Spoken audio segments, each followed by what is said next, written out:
Assalamualaikum warahmatullahi wabarakatuh. Perkenalkan, nama saya Zumrotin dengan NIM 520225, kelas SP2, jurusan Sekretaris dan Public Relation di Sekolah Tinggi Teknik Malang.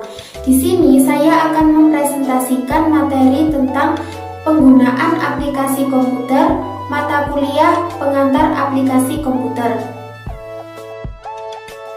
Materi pembahasan yang pertama yakni pengertian komputer dan aplikasi komputer. Yang kedua, jenis-jenis aplikasi komputer. Yang ketiga, contoh program aplikasi komputer. Dan yang keempat atau yang terakhir adalah manfaat aplikasi komputer. Masuk pada pembahasan yang pertama, yakni pengertian komputer dan aplikasi komputer. Komputer adalah alat yang dipakai untuk mengolah data menurut prosedur yang telah dirumuskan.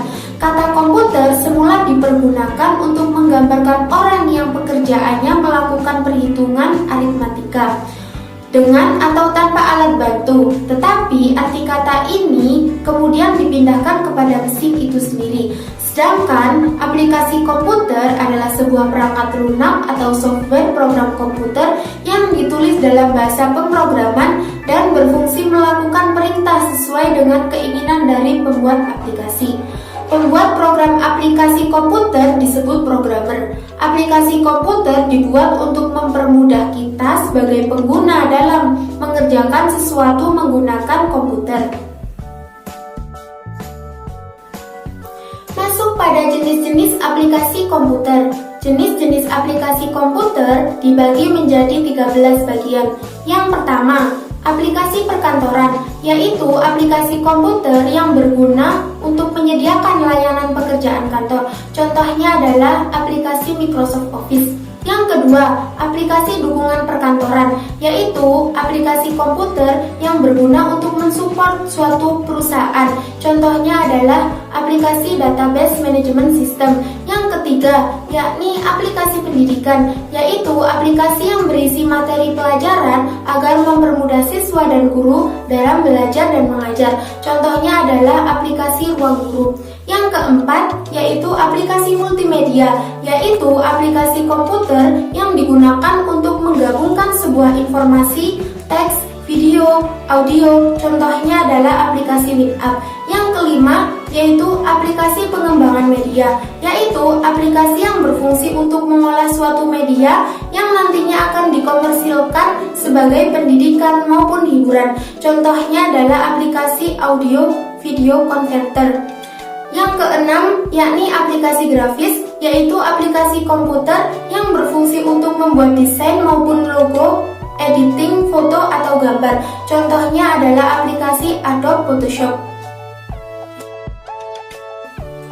Yang ketujuh, yakni aplikasi internet, yaitu aplikasi komputer yang menyediakan layanan kemudahan dalam beraktivitas di internet. Contohnya adalah aplikasi email, Google, Bing, dan lain-lain. Yang kedelapan, yakni aplikasi pemrograman, yaitu aplikasi komputer yang berfungsi khusus untuk membuat software atau program tertentu. Contohnya adalah aplikasi Android Studio. Yang kesembilan, yakni aplikasi game, yaitu aplikasi permainan yang ada di dalam sebuah komputer. Contohnya adalah aplikasi game PUBG, Zuma, dan lain-lain. Yang kesepuluh, yakni aplikasi simulasi, yaitu aplikasi yang bertujuan untuk melakukan simulasi penelitian pada suatu case. Contohnya adalah aplikasi simulasi pengaturan lampu lalu lintas.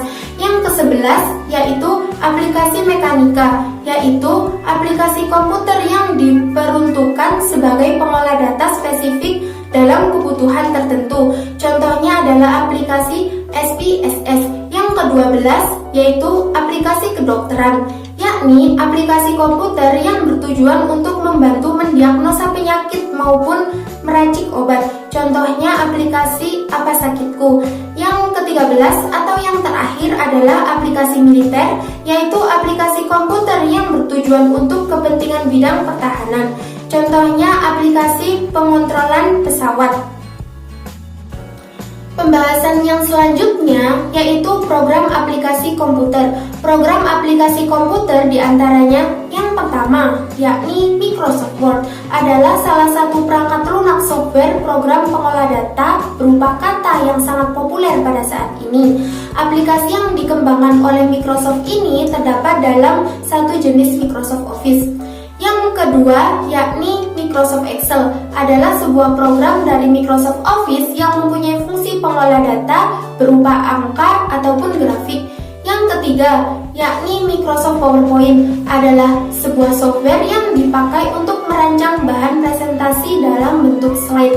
Yang keempat, yaitu aplikasi CorelDRAW, yaitu sebuah aplikasi yang berbasis desktop komputer yang diperuntukkan untuk membuat atau melakukan editor grafik atau vektor. Yang kelima, yakni Adobe Photoshop atau Photoshop, adalah salah satu perangkat lunak pengedit gambar atau bitmap yang dikembangkan oleh Adobe System. Yang keenam, yakni Adobe Reader, merupakan salah satu aplikasi yang digunakan untuk membaca sebuah dokumen yang berada pada format PDF atau Portable Document Format. Pembahasan yang terakhir yakni manfaat aplikasi komputer. Manfaat aplikasi komputer diantaranya yang pertama, pada bidang pendidikan. Pada bidang pendidikan ini, aplikasi komputer biasa digunakan sebagai alat untuk presentasi, sebagai pengganti mesin ketik, sebagai alat hitung, dan biasanya juga digunakan sebagai media untuk berkomunikasi. Yang kedua, yakni pada bidang industri. Kegunaan komputer di bidang industri adalah memungkinkan proses produksi. Komputer dapat digunakan untuk pengawasan numerik, jadi semua teknologi tersebut tidak menggunakan sistem manual. Yang ketiga, yakni pada bidang iptek. Pada bidang iptek, contohnya pada bidang pengembangan nuklir, para ahli nuklir dapat membuat model reaktor nuklir pada layar komputer dan tidak perlu membuat model yang sebenarnya. Hal ini juga untuk menghindari bahaya nuklir yang mengandung radiasi yang cukup tinggi. Yang keempat, yakni bidang pemerintahan. Contohnya penggunaan ICT yang tidak terbatas pada bidang pertahanan dan keamanan negara. Yang kelima, yakni pada bidang bisnis dan perbankan. Komputer sudah banyak ditetapkan perusahaan yang bergerak pada bidang perdagangan barang dan jasa. Di bidang perbankan juga komputer telah memperkenalkan solusi care banking seperti Verge yang memberikan solusi bagi bank yang ingin melakukan finansial. Yang keenam atau yang terakhir, yakni pada bidang kedokteran. Contohnya untuk menggambarkan struktur otak dan mengambil gambar seluruh organ tubuh yang tidak bergerak, yakni menggunakan sinar X. Itu saja presentasi dari saya. Apabila ada kurang lebihnya, saya mohon maaf. Saya Zumratin dari kelas SP2. Wassalamualaikum warahmatullahi wabarakatuh.